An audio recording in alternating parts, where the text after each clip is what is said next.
Leader of the opposition मेरे बावजूद नहीं तय हो पाए, क्योंकि 10 के ऊपर उनका आंकड़ा था कि 10% या मिनिमम 10।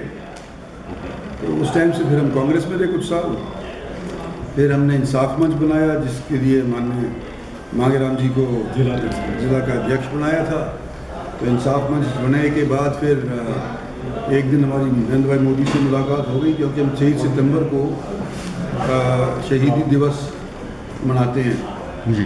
जैसे 25 दिसंबर को चौधरी साहब का मनाया है, तो हम 23 दिसंबर को मनाते हैं। तो मैं उनको इनवाइट करने गया, तो उस टाइम ये चीफ मिनिस्टर हुआ करते थे अपने गुजरात के। तो मैंने कहा और तो हम तो कांग्रेस छोड़ चुके थे, कहीं और ज्वाइन नहीं किया था। इंसाफ मंच बनाने की बात ही, मैंने कोई लीडर हमारे कहने से तो आएगा तो कोई ऑपोजिशन बड़ा ही आएगा। उस टाइम कांग्रेस की सरकार थी। तो हम मोदी जी के पास गए, उन्होंने कहा भाई मैंने तो 15 तारीख का तय कर लिया है सितंबर का ऑलरेडी।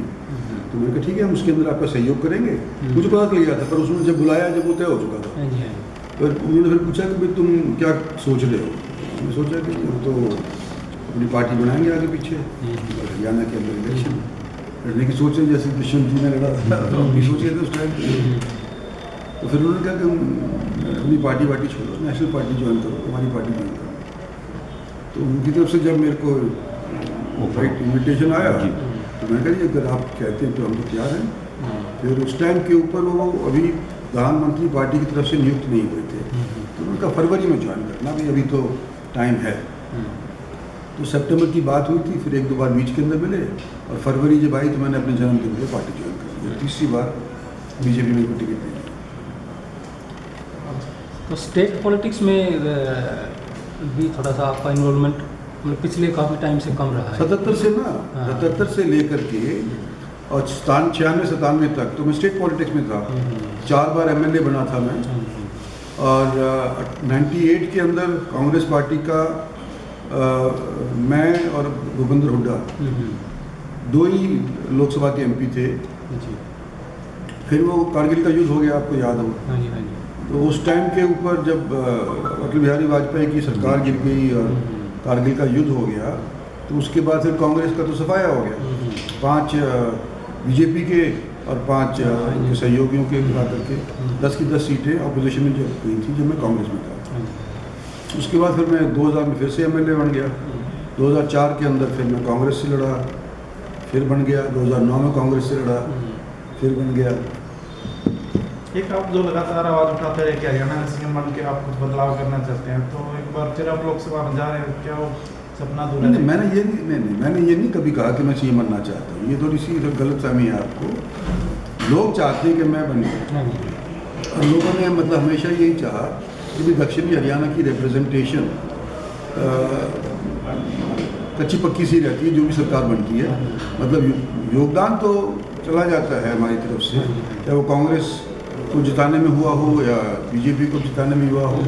लेकिन फिर जिताने के बाद जितना उम्मीद करते हैं पब्लिक वाले, उतनी शायद सरकारें हमारे को तवज्जो नहीं दे पाती। तो इस बात के ऊपर उनकी मंशा है कि भी अपने एरिया के नेताओं को, जिसको उन्होंने सराहा है इतने साल, वो चीफ मिनिस्टर बन जाए, तो उनकी लोगों की तरफ से अभी भी आशा है।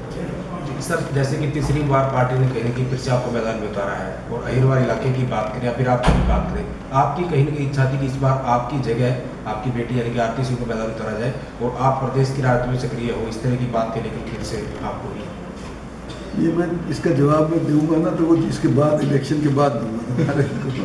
लेकिन मेरी मंशा आज के दिन तो लोकसभा लड़ने की थी, और मैं ये समझता हूँ कि कोई भी अगर नेता लंबी राजनीति करना चाहता है तो उसको शुरुआत नीचे से करनी पड़ती। लोगों से संपर्क तो वहीं होता है ना, उनके काम भी वहीं से होते, चाहे बेशक थाना तहसील का काम हो, ट्रांसफ़र का काम हो।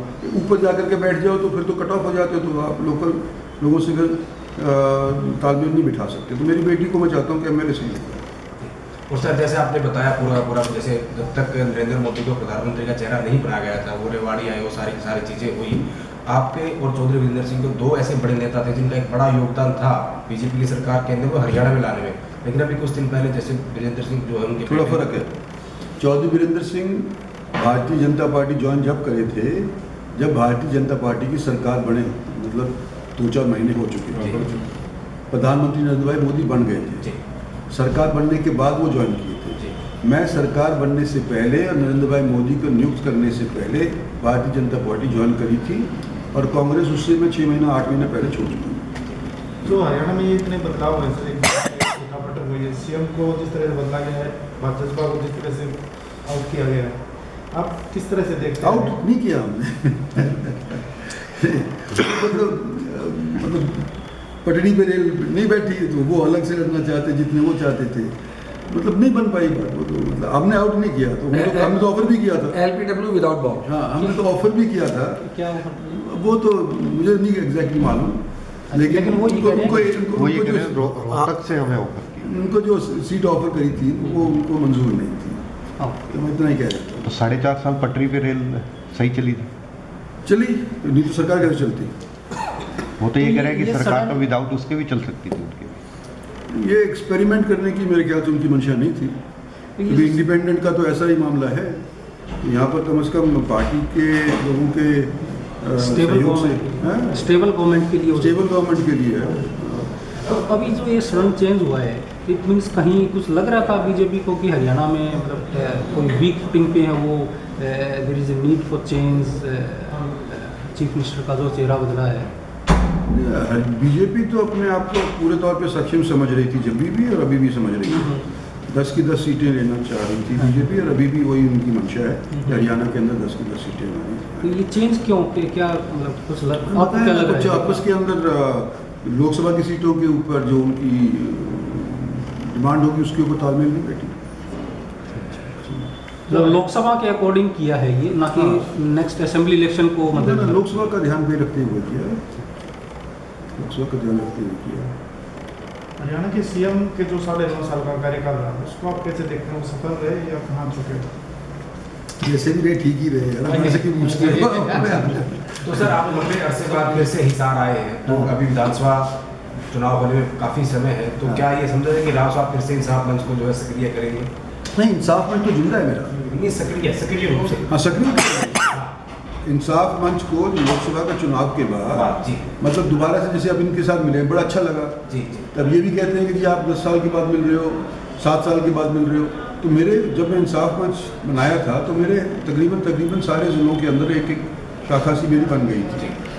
अब वो कहते रहते हैं कि तुमने तो हमारे को डुबो दिया, तो मतलब हम कहीं के नहीं रहे। और सबकी इच्छाएं हैं, इच्छाएं लोगों की कि भाई इंसान लोगों को जिंदा करो, तो हम करेंगे और नए लोगों को जोड़ेंगे। अब तो मेरी और मांगेराम जी की तो उम्र थोड़ी बड़ी हो गई ना, कि संदीप को जैसे तो जोड़ेंगे उसकी